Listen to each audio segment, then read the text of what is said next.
hate saying it, but like a problem child. They had like shit going on. They were having a rough go of it. But you remember, like, I remember how you were in grade 7, and now you're in the 11th grade or something, and you're totally different. You're bubbly. You kind of figured your stuff out, still going through stuff, but to see that change is like one of the most rewarding things I think I've ever.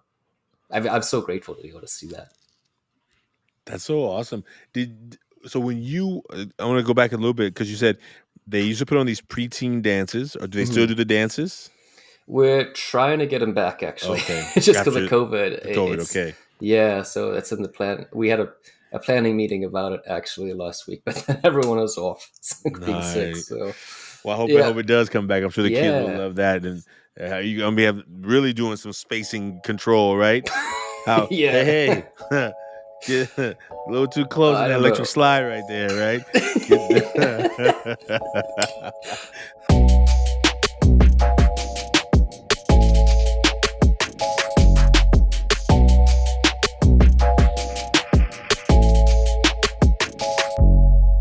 Welcome to the Taking Out the Mess podcast. My name is Ashanti Branch, and I'm really glad you've joined us.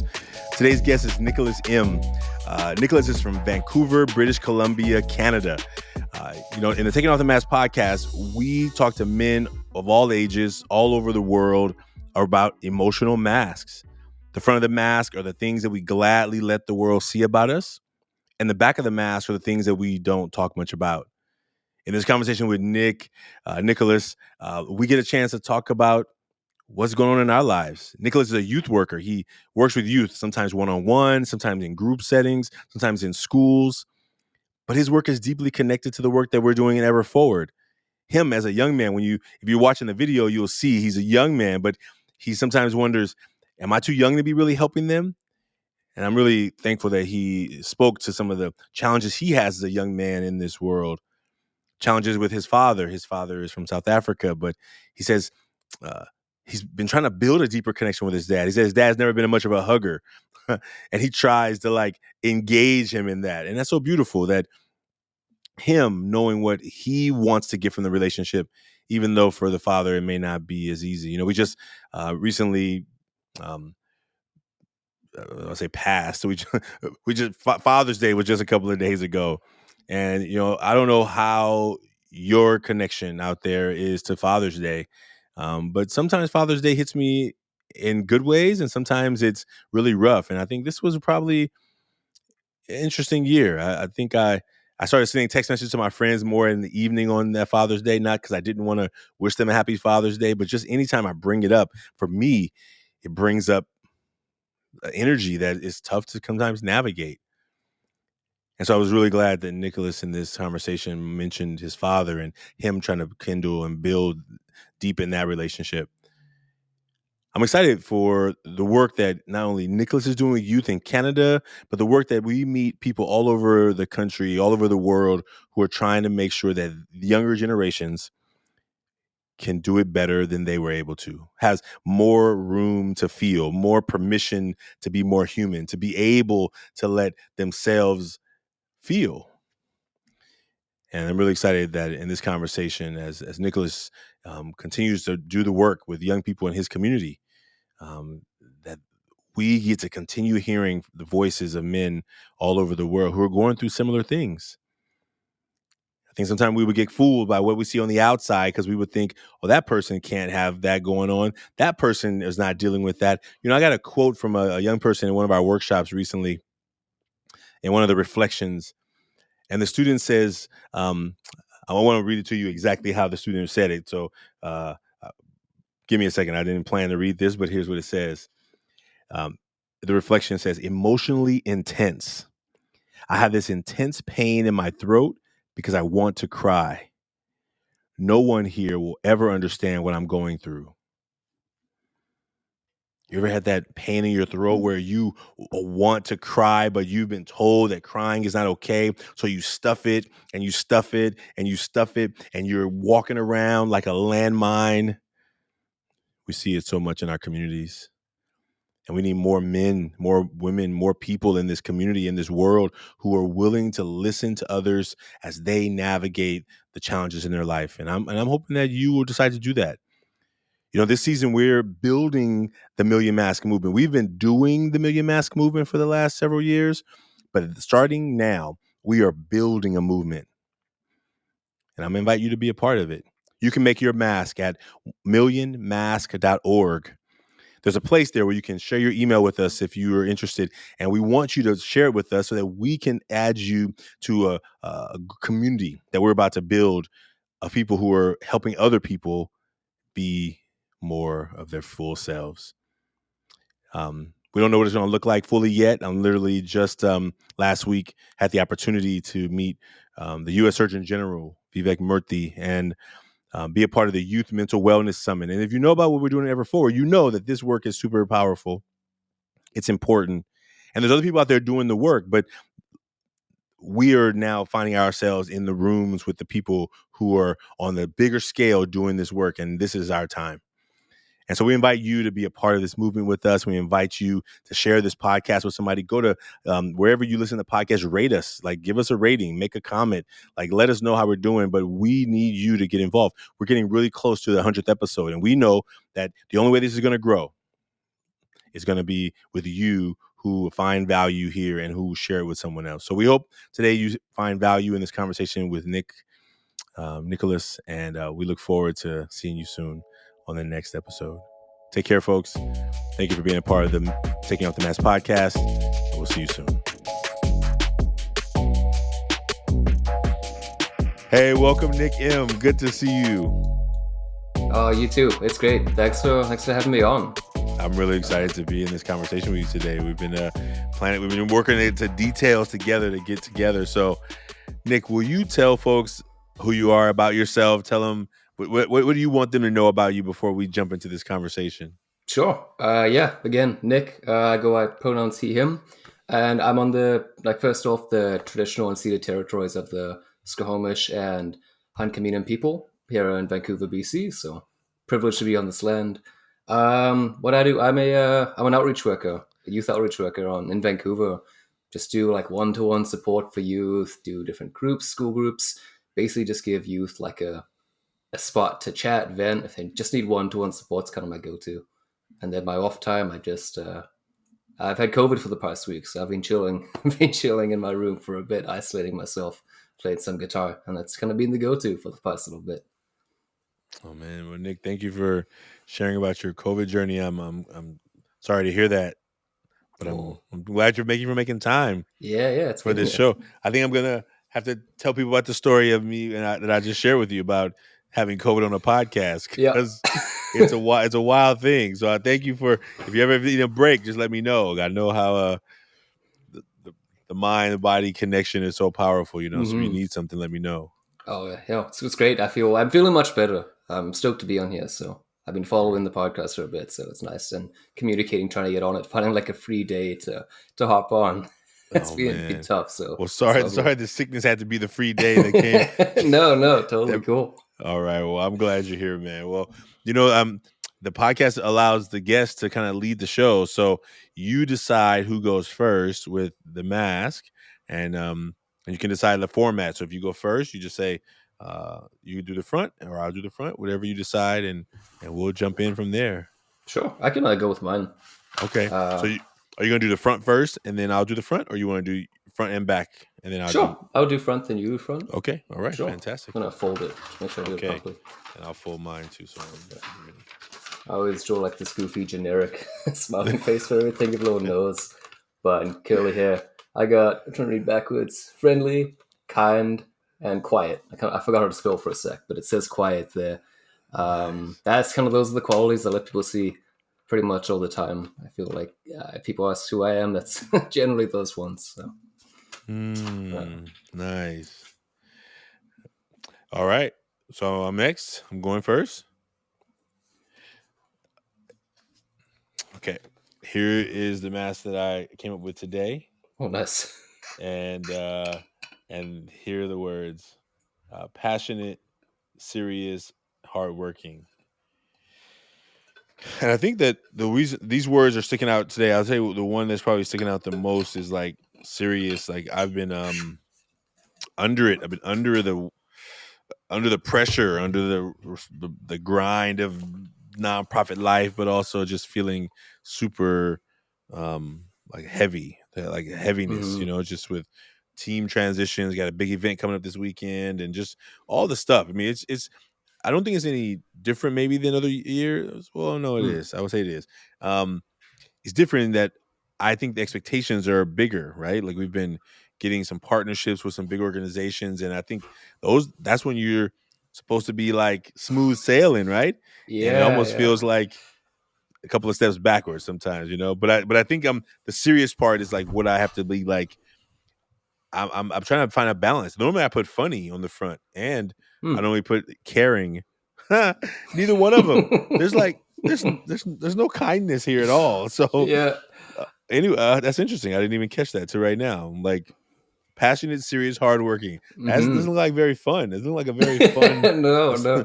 that's yeah. So okay, all right. Well, that's what's real right now that I'm Yeah. letting people see.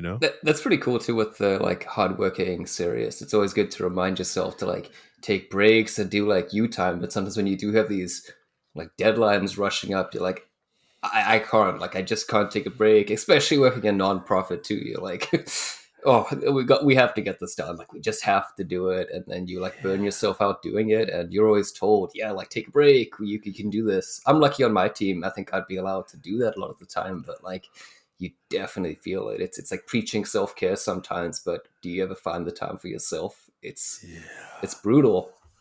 Do you take breaks? I do try Yeah. to, but I do get in that like a mindset of having to like do everything, and Yeah. again, not asking for help doing it too, because it feels like a burden if you do.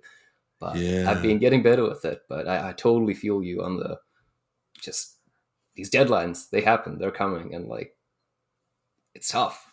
Yeah. I mean, maybe like I said, this is more of a conversation. So I'm like, I'm gonna start peppering you with questions, but Hmm. maybe we'll go to the back, and then Yeah. maybe it will round stuff. Some thoughts are coming to me because I really as a um, you appear younger than I am, so I'm gonna just assume you're younger than me, right? Yeah. Oh, this is great. But I It's the but wisdom. but I wonder, uh, like when you talk about self care, I mean, it's not a word I often hear young people say, young adults say, right? Hmm. Like, so I mean, I hear a lot of people say it, but I think I'll be curious as to how you not only navigate it for yourself, but how you in as you're doing your one on ones talk to young people about their self care. Hmm. Because I think we need it. It's important, and I think Yeah. it. Yeah. I mean, it shouldn't be a surprise that young people are talking about it. The question is, how do you translate that to a younger person to say, hey, you guys spend some time, self caring, So maybe as we come to the back, and then we can come back to this topic. Hmm. Totally. I love that one. Okay. Very All sweet. right. All right. Well, you said you were going to go first, so I'll let you go first on the back. Sure. Yeah. Okay. On the back of mine, I have you can see that insecure. What does that say? Self doubt and lonely. And like initially, this was the first one I made, and then I put lonely on here, and then I was like, oh shit, oh, can I curse on here? Yeah, It's like you're cool. good. You're Okay, good. so I Yeah. put that on, and I was like, no, I'm not. And then I changed it, and I think I made a new one to say just like sad. I was like, whatever, I'll go back, put lonely on, like being open with it. Mm. And yeah, I feel like I do look really young. I'm actually 25, and I've just always had like a baby face, and that's always it's like been a struggle sometimes working. It's like a blessing and a curse working with kids because on one hand, it's like I can look like I'm their age and be more relatable in that sense, but then yeah, I'm just like, wait, you're 25? There's no way. There's no way you're 25. I'm just like, oh, can I be even trusted to be giving advice when I look the same age as them, you know? And not to say like young people don't have the intelligence, right? But they do get lumped into that, being like, oh, you're young, you don't know anything. And it sucks. It sucks for them. Yeah. Oh man. Well, I resonate. I resonate with that, and I'm actually gonna come back to two things. I think what you just said right now about switching the words is a really powerful thing, right? Hmm. It's a really powerful take on in this conversation about taking off the mask, right? That even the mask has a mask, right? Right? And I Yep. take off the one layer of a mask, and I let somebody know something, but there's the other layer that's still there, right? And Hmm. how oftentimes those those things are real. I remember I told you I left one blank, so I took one of your words because it's Mm. true for me. So here's the back. Uh, Yeah. Overwhelmed, anger, and I wrote self doubt. Yeah. Get the underline Um, there. and I think the one that's sticking out to me, probably maybe I'll speak to this one that we. I'll speak about the anger, and I'll speak to self doubt. I think the anger one. Um, I'm gonna start to self. We start with self doubt. I'm gonna start with self doubt because I think Mm. that's the one that we. I don't know which one should go first. Let me go with anger first. Okay, I'm Yeah. I'm Go I'm, with it. I'm feeling in the wishy washy mode right now. Um, so today I had a workshop at a school. I had 45 minutes. In my mind, normally our workshops are, around an hour or whatever, but we make it work with the school schedule because schools are busy, and we know. And also, there's somewhat of a dance there, right? We want them to get as much time as possible, Hmm. but we also know that we are in navigating a school system that sometimes is like always trying to navigate so many things. So I'm getting ready. I'm getting myself, students are piling in, and all of a sudden, somebody comes to me and says, "Oh, by the way, they're going to take away some of your time. You only have 30 minutes, right?" I'm like, "Oh, uh, uh, Yeah. you mean What? like really like 30? Like taking a third of the time away? Like, am I understanding that right? Like, I got a table full of props, right? Like, I'm like, how am I gonna how am I gonna transition and in the moment, like I have a responsibility because I'm a professional, right? And Hmm. I have a responsibility to be whatever it takes. You're the client. I'll do whatever you want me to do, which is absolutely true. But I'm Hmm. also human, and I want to do a good job. Yeah. And I'm also talking to kids about feelings and emotions. And to rush feelings and emotions seems like what we do as a society that causes more problems for young people Yeah. because we don't make time for them to process feelings and emotion before we're rushing them off to the next class. Hmm. Or we're going to have this thing right in the middle of the day between this class and this class. And I think sometimes that is some of the challenge. So in the moment, I'm like, okay, whatever it takes. But what I felt in my system was like a little bit of anger rushing up, right? And Yeah. because I got good masks and I'm talking about masks and I'm wearing a mask, I can pretend like I'm okay with it, even though Hmm. deep down, good thing this mask is on. So I can not let you see that I'm actually mouthing words like, what the heck Yeah. is this, right? And so I think that I walked over to the corner and I made a video, a little selfie video, and I was like, they just took a third of my time away, and I was like, I, I said, I don't have no choice but to get this done, but this is a little frustrating, right? And I normally don't name it. And it Huh. wasn't until I made that little 10-second video for myself. And I walked over. The students were watching me because it was like pretty much on in the gym. So I'm on the middle of the floor, but they're all in the stadium. So I went to the side and Hmm. make like I was making a selfie video, and I did. And it was like this moment of like knowing what I needed in the moment was to let go of some of that anger Oh because yeah. I didn't let go of it. When I get that mic, it's gonna be in the edginess of my words, right? Yeah, it's hard to not like call out people when you do that. Being like, yeah, I had this exercise, but like someone cut it off. It's really hard not to do. Someone over here, like someone over there. But it was but it was a moment where I was like, they were gonna read the bio. I said, hey, cut the bio. You don't even read my bio. I don't have time for that. I Hmm. need to jump in, right? And it was that kind of moment where I was like, okay, this is how we're going to do it. And it was good for me. It was good for me. And I think I'll hold off on the self doubt, but I think when I think about anger, I normally would leave it stuffed. I normally don't let people see it. I normally don't talk about it. Hmm. I normally hold it back. And it's good for me to hold it back. And I have to like always make sure I go back to it, right? When I feel the anger, man, I don't have time to deal with it in the moment, but I need to like let myself know, hey, I got you. I know you feel that. I feel that. Hmm. But we don't have time to deal with it right now, but we're gonna come back to it, right? And so I Yeah. got to talk about it on my way home. I got to talk about it right here with you. I get to process what I felt about it, and more the anger. You know what's beneath the anger? Self doubt. Because Yeah. sometimes, like, I'm there to do a good job. Beneath the Hmm. anger is self doubt. It's like I think I'm a hard worker. I know my craft, but I Hmm. need to have time to build in. So I'm more than anger. I'm more like you're taking away my opportunity to build the deeper connection that I feel like I'm the best at. Right? I feel like I'm good at. I'm not even at the yeah. Yeah. See, even there, right there, you that self doubt right there, right? So anyway, those are Yeah, the yeah. those are the words that stood out to me today, and I made this mask, right when we got on the call. So it's kind of like these are the fresh ones that are really present right now.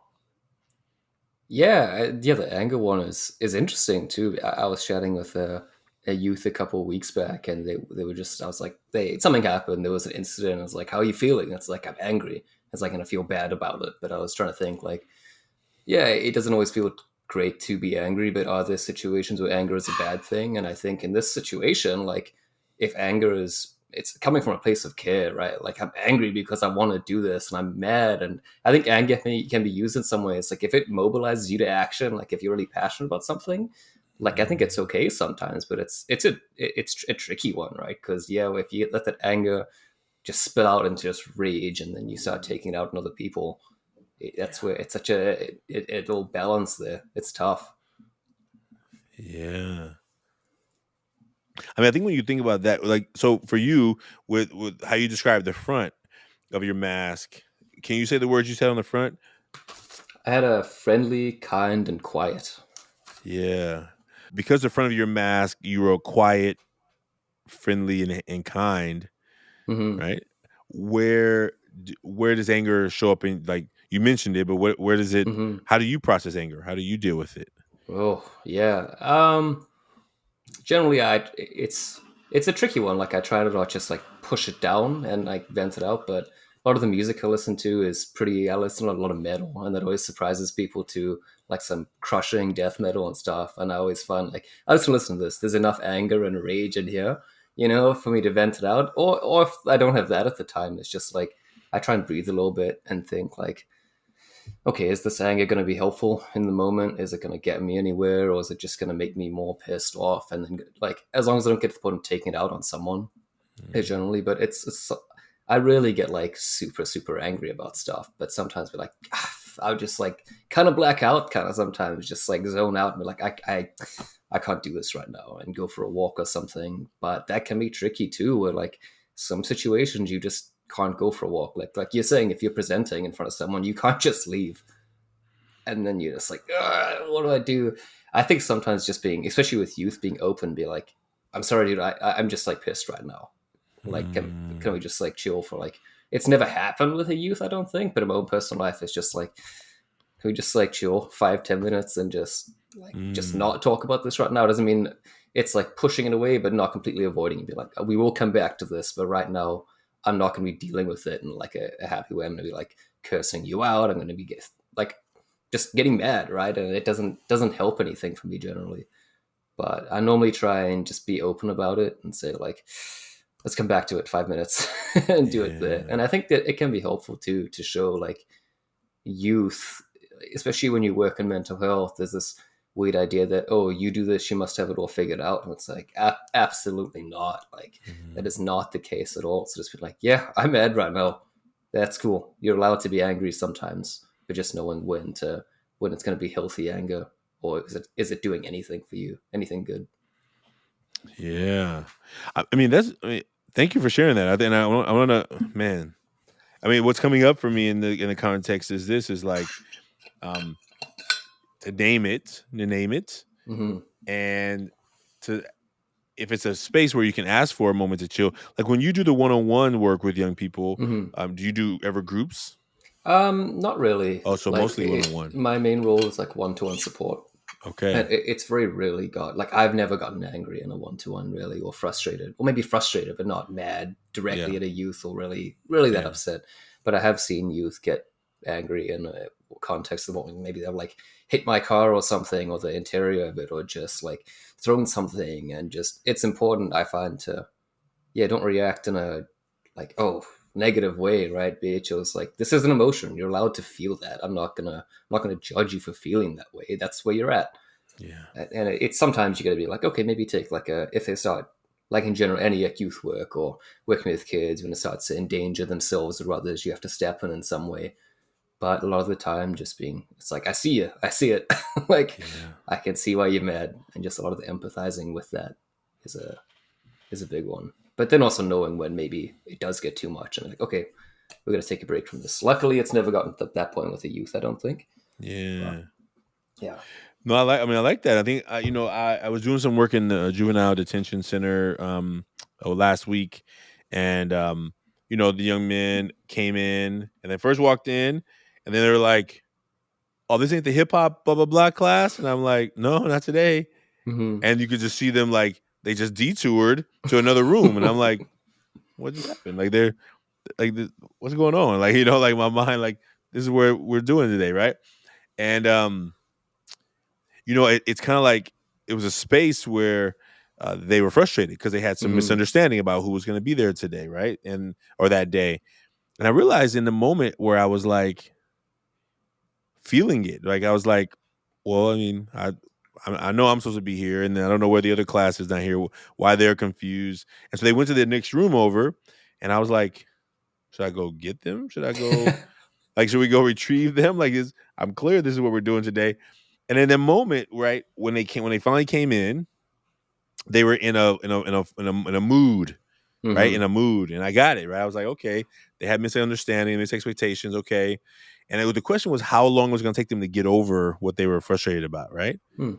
Like I was wondering how long are they going to take, and it started being like they were just kind of like whatever, like I'm like almost like dismissive, right? And I Yeah. think and I had to be, and in that moment, I would have to ask myself, like, okay, I know what I'm feeling. I'm feeling like my emotions are getting connected, right? I'm feeling totally awake and alive and present. I'm Mm-hmm. feeling, I guess if I was really just like, we're taking off the mask here, like I was feeling like not that they needed to appreciate me, but just I felt like a lack of respect, right? Yeah. Like I felt like I felt and I was kind of like confused, and I was like, "Well, I didn't tell you that I wasn't going to be here, or tell you like I'm not sure. You're not upset with me, but you're taking it out in this space, right?" And as a Mm-hmm. teacher for many years, I knew that my job was to okay, I need to get myself under control first in order to be able to help them. And so when I passed out the papers, and they were just like, we were gonna just watch this clip for the documentary, right? So we watched the clip, right? Yeah. And then when I came back, I gave them watch this piece first. I could just tell the energy was all off, and I was like, oh man, I gotta figure out how to get this back. And I was at one point I just said, here's what I gotta do. I gotta name it. And I said, Mm-hmm. hey, let me just ask a question. What's going on here? Like what's going on? Why I feel like there's like such a you know, lack of respect in the space. Like I've not disrespected you all, right? And then one of the adults was like, "Well, there was a misunderstanding about where they were supposed to be," and I said, "Yeah, I get it, but Mm-hmm. I mean," and I said, "I guess the question is, how long do you let yourself stay frustrated about something that's not going to change? Yeah. The person who you thought was going to be here today is not here. It's not like they're next door and you can't go. It's Mm-hmm. like that's not the session that is planned for today, you know?" Yeah. And I said, "The question is, how do you navigate disappointment? How do you Mm. discipline your disappointment? How do you?" And in a moment of like that, I was just asking that question to them because like I could just say, "Hey, can we just hold up? Why are you treating me like this?" And I don't think they're used to having people asking them that, right? Because they just treat people maybe in some way, and people would just take it or whatever, maybe. Mm-hmm. And I said, I tried to say it in a way where I was like, "Why are you, why are you kind of disrespecting me? Like I'm not disrespecting you all, right?" And I Yeah. think until I said it in kind of that way, where I was really clear about how I was taking it in, not maybe what they were intending, but just how I was feeling it because I needed to name my feeling, right? And then they started kind of paying attention a little bit more. Oh yeah. Yeah. I think it was different for them in that moment, right? That's cool. Just yeah. Those are tricky situations to be in too, Yeah, especially like when you're saying there's that pressure to like you have a job to do and you want to get it done, and then it's like, yeah, but my audience or what I need to do is, and they're not having it, and yeah, yeah, just being open with them, being like even saying like, listen, like I can't talk, like I can't talk right now if you're not. I don't want to talk to you if you're not going to be interested because it's not gonna like I know what I'm talking about, yeah, and it's not like if you want to be here and listen to it, that's cool. But if you're not going to be engaged, like I don't want to waste your time, like my time. So yeah, I'm gonna go like finish my day doing whatever, but I don't want to waste your whatever you had going on. yeah. Yeah, and I think one of the adults mentioned at the end, like because they're in that they have little power, right? Hmm. I mean, if you're incarcerated, you don't get to decide even when you go to the bathroom. You gotta, there's rules, right? So if you have an opportunity to have a little bit of power, then you may exert it, right? And I Yeah, think totally. in that moment of like them exercising that power of like, well, I don't want to do this, right? And I had to like I had to figure out how do I get them back engaged, connected, And I guess one Hmm. question I ask you as you think about the work you're doing with the youth and one on one, like when they come to you, are they coming voluntarily or are they coming because they were required to come?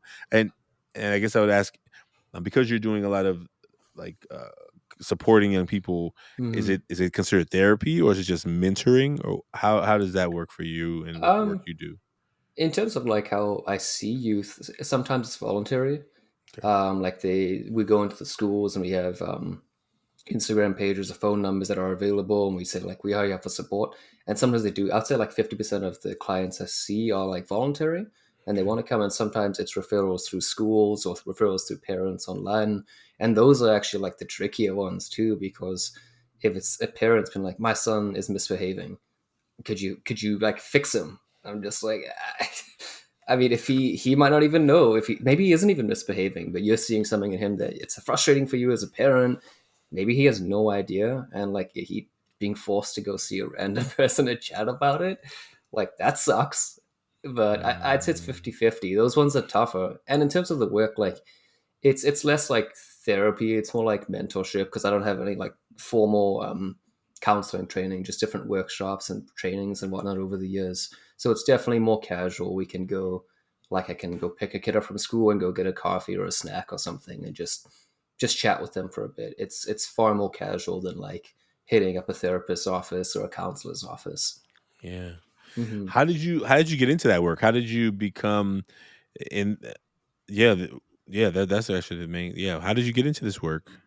I there's this like the exact same organization when I was in high school. They did these like preteen dances, which are fun, and there'd be like Mm, 500 preteens, and they're looking for volunteers and whatnot. And I did that back in like 2014 or so, just out of high school. And I was like, oh, I like working with kids. They're fun, but nothing much came of it. And then my boss at the time, it was very casual work. Like I was working a couple weekends or something. It's like, oh, you should check out the youth center. Like they're just volunteer drop-ins and drop-in programs are just where kids can come hang out, play games, get snacks, get connected. And I started doing that, and I just got, I guess, good at it. Like, just was able to chat with kids well, and then eventually I was offered like an outreach role, and I took it on there. So it was just like volunteering, and I started working casually, and then it kind of snowballed into this, and I'm pretty grateful. It's really sick too, because it's been so many years now that I can. I feel like you probably have this too, being in schools and being a teacher for so long. You get to see these kids grow up. So seeing a mm. preteen now graduating is one of the coolest things. It's amazing. It's such a trip to see, and see when you see like that. Oh, like maybe a you. I hate saying it, but like a problem child. They had like shit going on. They were having a rough go of it. But you remember, like I remember how you were in grade seven, and now you're in the 11th grade or something, and you're totally different. You're bubbly. You kind of figured your stuff out. Still going through stuff, but to see that change is like some one of the most rewarding things I think I've ever. I'm so grateful to be able to see that. That's so awesome. Did so when you I want to go back a little bit because you said they used to put on these preteen dances, or do they still Mhm. do the dances? We're trying to get him back actually, Okay, just because of after COVID. the COVID. It's Okay, yeah, so it's in the plan. We had a planning meeting about it actually last week, but then everyone was off being sick. nice. So Well, I yeah, hope it does come back. I'm sure the kids will yeah, love that, and you gonna be really doing some spacing control, right? How yeah. hey, get a little too close in I that don't electric know. slide right there, right? Get Yeah, we're all kind of a little unsure on oh, how it's gonna go, but we're hopeful. We're hopeful because it's a oh. great experience for those kids. Now when when you were doing those dances, were you also meeting with one of the outreach people, or you didn't know about that part at that time? No, I knew of them, but I was just doing pretty casual work. I knew of the outreach workers and whatnot, but it was very much just like entertaining kids, walking around, making sure everything's okay. Mm. And then I did get the outreach role. And then sometimes in the dances doing outreach stuff, like if there's more maybe intense situations, like a kid's being bullied or something like that, or just again need someone to chat, and maybe it's going to take more time than like a regular casual staff can deal with, then maybe they'll come to us. And we have an office set up where they can come chat with us if they need. But the role is kind of different in that like one-to-one support and outreach is my primary goal, and then I kind of like support Yeah. the youth center drop-ins. We all work together, but the drop-ins are more casual situations, and we just kind of support. So I think my question was, so I want to ask you another question. I guess Mhm. when you, so wait, the high school dance or the preteen dances, you were in school or you were working? I was working. I You were was like working. Oh, part time in school, and then I was doing part time work, and then once I finished school, I started doing outreach full time. got it. Yeah. So you weren't going to those dances when you were in school yourself. Oh, when I was at grade 6 and 7, yeah, I did go to them actually. You did go also. It was Okay. so long ago, So the but yeah, organization I was did around go. back then. Yeah, yeah. But you didn't connect with an outreach person. You didn't have like a mentor. No, I don't think so at the time. No, Have you ever had a mentor? no. I did like try and do therapy pretty consistently, or just counseling, but not at the time. No, I don't think I ever really maybe did need it, but at the time it just wasn't kind of on my radar when I was that young. Mm, Hmm. yeah, yeah. I think that just connected to the work you're doing. Like you're really passionate about it, and like, do you know what got you excited about? So after just moving up the ranks, but Mm-hmm. there are other, imagine there are other ranks you could have moved to. Like, what do you know what it is about this work that brings you to it? Like, what is it about maybe your own story of your own mask that you Yeah. feel connected to, like helping young people navigate theirs? Yeah, I think it was a lot of just like giving youth a voice and being able to be heard. And like, yes, especially as a guy, like, yeah, you only heard a few voice at an angle, rage, or like toxic masculinity and whatnot. So being able to just see youth, especially male youth, and be like, you can chat, like if you need, you're totally welcome to. And I know growing up, I grew up in South Africa until I was 11, 12, and that's Okay. like South Africa has such like an awful history with like racism, just violence, crime. It's a tough place to be, and you definitely learn to put a mask on. Like there's very much you don't show those emotions besides being like really strong or really like domineering of the time, because it would probably like, get you beaten up or something like that. So Yeah. moving here, and like Canada's got its own share of issues too, but I think just for like young men or just youth in general, like being you can speak, like you can talk about this, Mm, and like maybe other places not safe, but with me or with any of my coworkers, you are allowed to speak your mind and you can say stuff, and we're not going to judge you for it. yeah. I think was the best part, because yeah, I like just not being able to be heard. I think all kids are told like your opinion doesn't matter because you're so young. Like Mm, I've lived so many years, I know I have life experience, and kids are like, oh, you've only had 14 years on this earth, what could you know?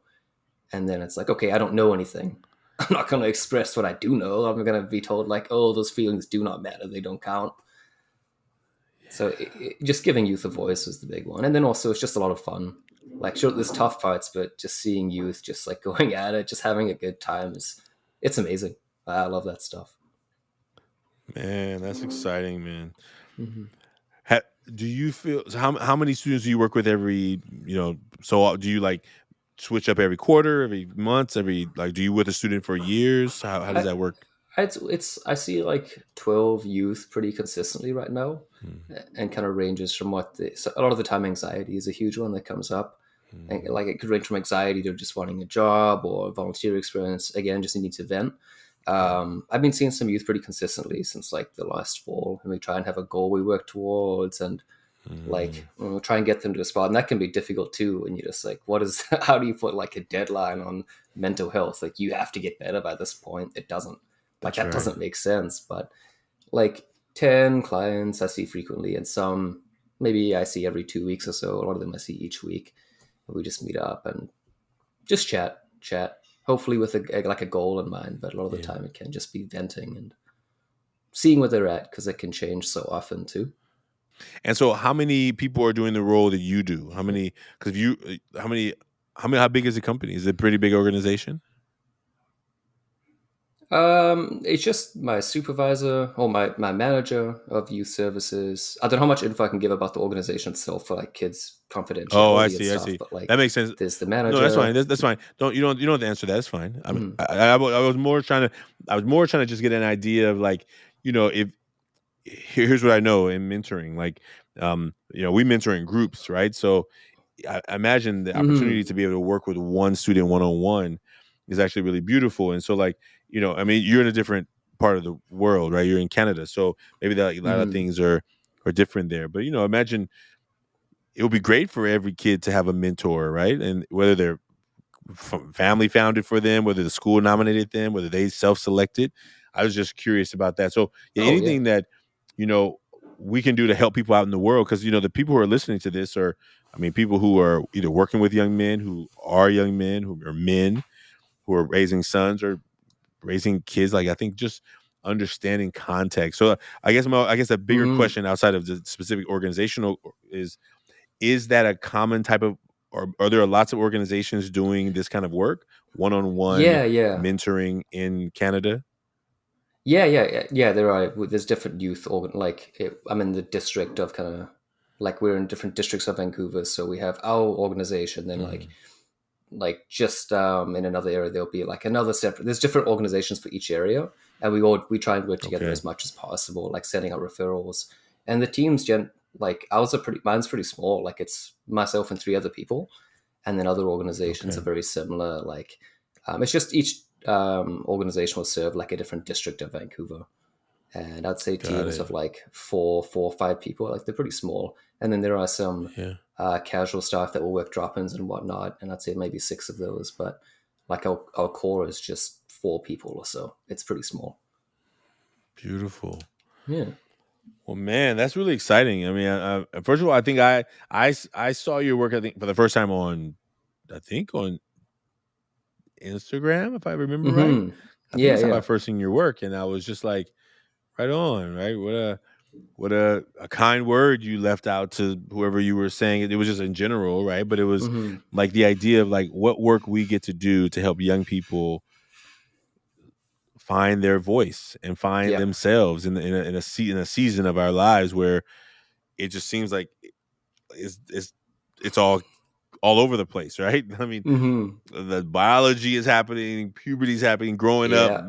friends, groups, COVID, like pandemics, Oh relationships, yeah. social media, like all the influences that causing people to find themselves sometimes just feeling out of sorts and to Oh yeah. be able There's to, so much stuff to deal with. Like kids these yeah, days have so much on their minds, and it's the school pressure, there's so extracurricular stuff or peer pressure. There's so much stuff that they have to deal with on a daily basis that I think it's known about, but like how intense it can be for them gets overlooked a lot, I find. yeah. Well, is there anything else you would like um to share with young people out there? I mean, the young people from all over the world at some point are going to hear about this, right? So, whether Hmm. what message would you have for young people, maybe even just those right there in your neighborhood, in your district, but what message do you have for young people that you want to leave them with as we wrap it up? Yeah, I think just like the big ones are just, like as hard as it can be, just be open with your emotions. And it can be really difficult, especially if you're worried about people judging you. But Yeah. I think I initially, like when I saw the taking off the mask, my organization had a copy of it, and just like the idea, like toxic masculinity and how like guys are told to kind of crush these emotions down. I saw that and I was like, it's so limiting, especially for guys. Like you're relegated to just doing this and just nothing. You're not allowed to do anything feminine because it's seen as like weak, and like that in itself is like so Hmm. crazy sexist. And I'm just, it sucks. Like I don't, for young men, it's like you can talk about this stuff. Yeah. There is no shame. Like they're like saying you need help with something has so much strength to it too. There's nothing weak about Yeah. that at all. And like it's like we're saying like to asking for help is weak or feminine. It's like if it's feminine, then like women know what's up. Like if they know they can Hmm. ask for help, like there's nothing weak about it. They're like incredibly intelligent. So getting guys to That's right. see that too is so big. And I think too, like for myself working as I primarily see guys. That's kind of my thing. But Mm, I don't want I want guys to be approachable, as like a support figure. I don't want to be seen as like a toxic man, I want to be a safe space for any youth to come by if they want. And yeah. like I don't it crushes me when I see like, oh, you see like groups of guys all hanging out together and they start saying like this just homophobic, hurtful stuff, like whether it's the typical like be a man kind of speak or like don't be a pussy. It's like, are you thinking about Mm, what you're saying yeah. right now? Like how that Yeah. feels like when you say something like don't be a pussy, like that's such gendered language. It's like, is there something wrong with like gender? Is there something wrong with that there? Mm, Are you saying women aren't yeah. capable of throwing a ball as hard as you are? Are you emasculating someone because they can't do that? They're not a man because they can't throw a ball. you know it just never made too much sense. Mm, And just yeah. like telling guys, like getting them to like be open about it and call it out too.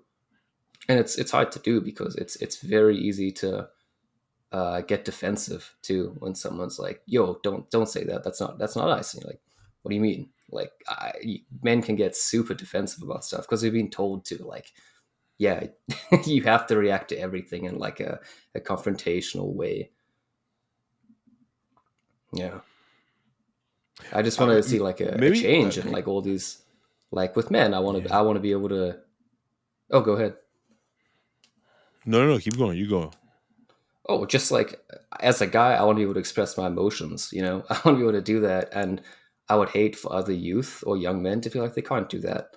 And it's such a narrow way of being. You miss out on such a huge experience if you don't get to talk about how you're doing, and then it leads to so many other stuff, whether it's violence towards other people, towards women, towards anyone really. It's just being open. Being open about your emotions is Yeah. huge.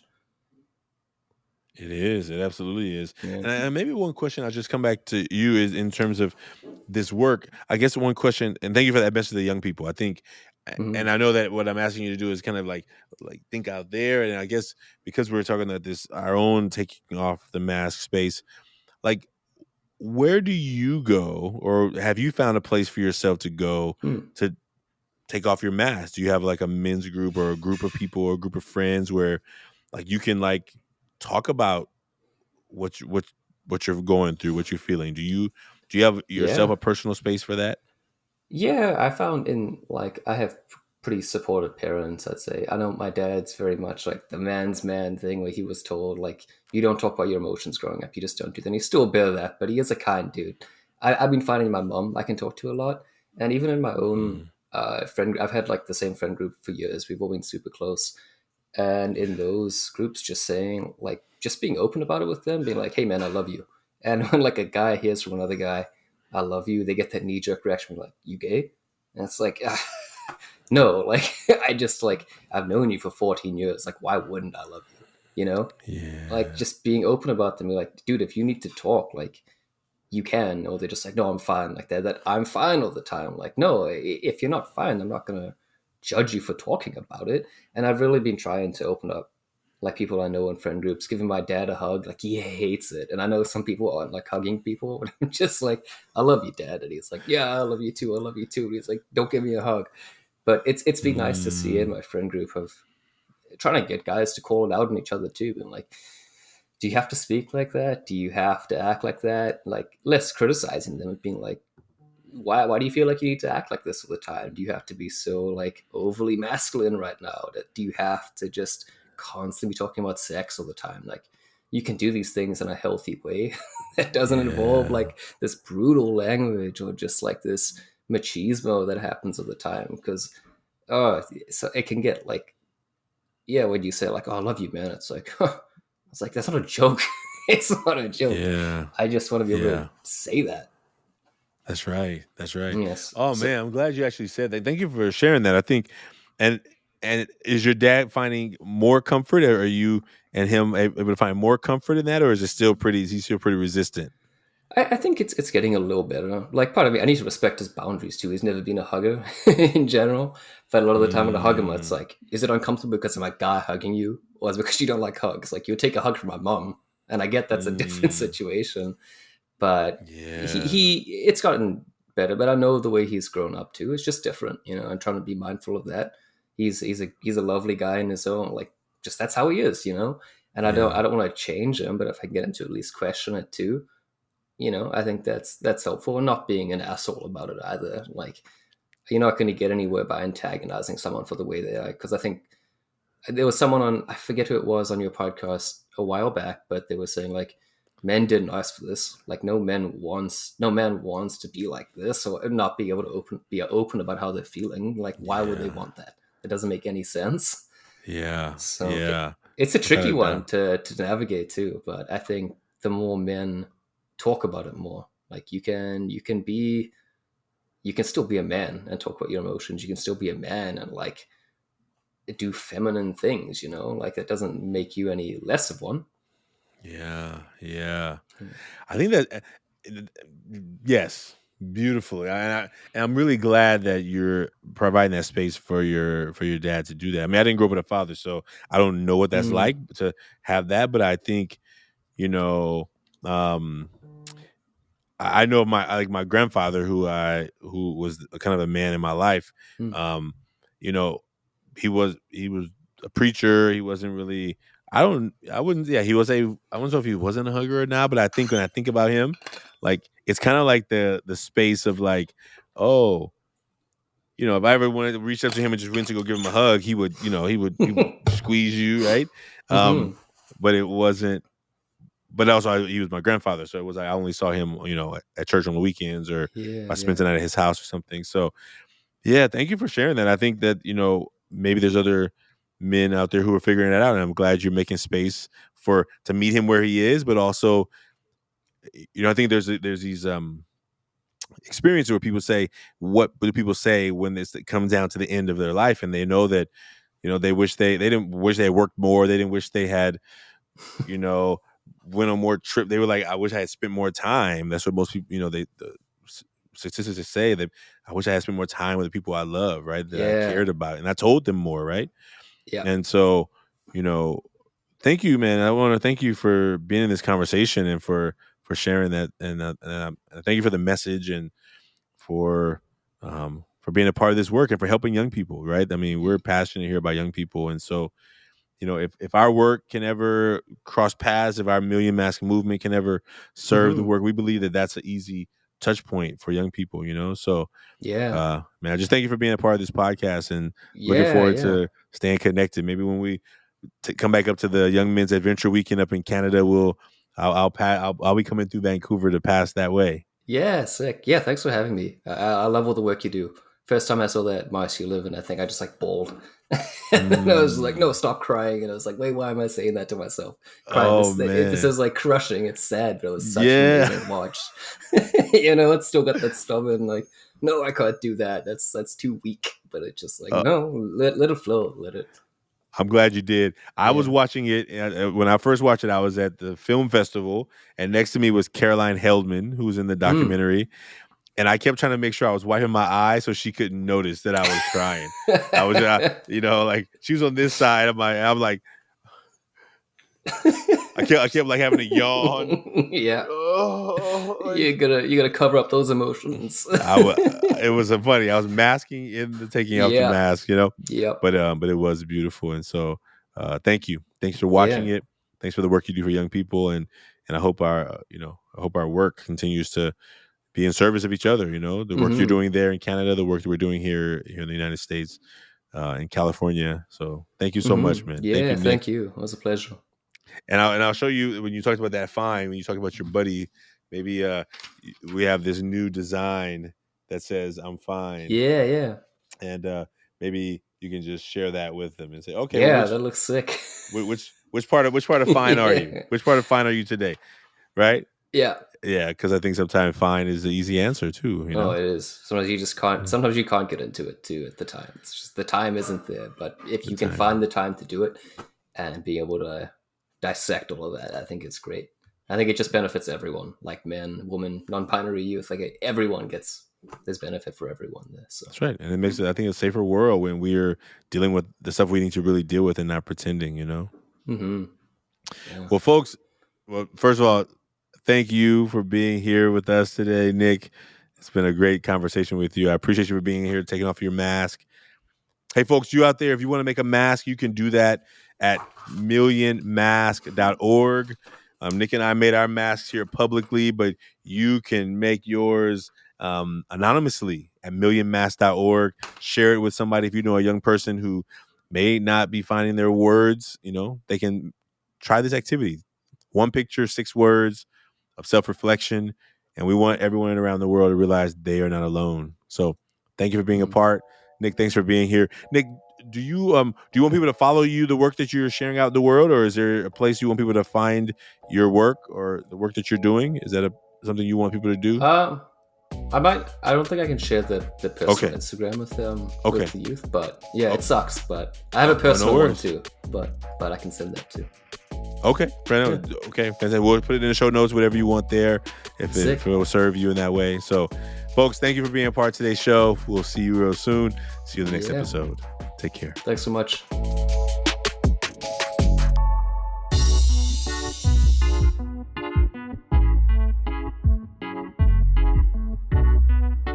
Taking Off the Mask podcast is produced by Ryan Louie.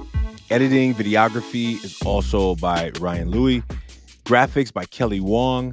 And a special thanks to the team at Ever Forward, Vanessa Cortez and Kevin Romero. And I'd like to thank everyone who's been a part of the creation of this podcast. As we hit this 1-year anniversary, we hope that everyone who's been a part knows that they're a part of the Taking Off the Mask experience.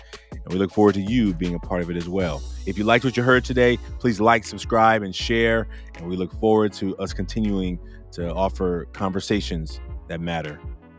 Take care. See you soon.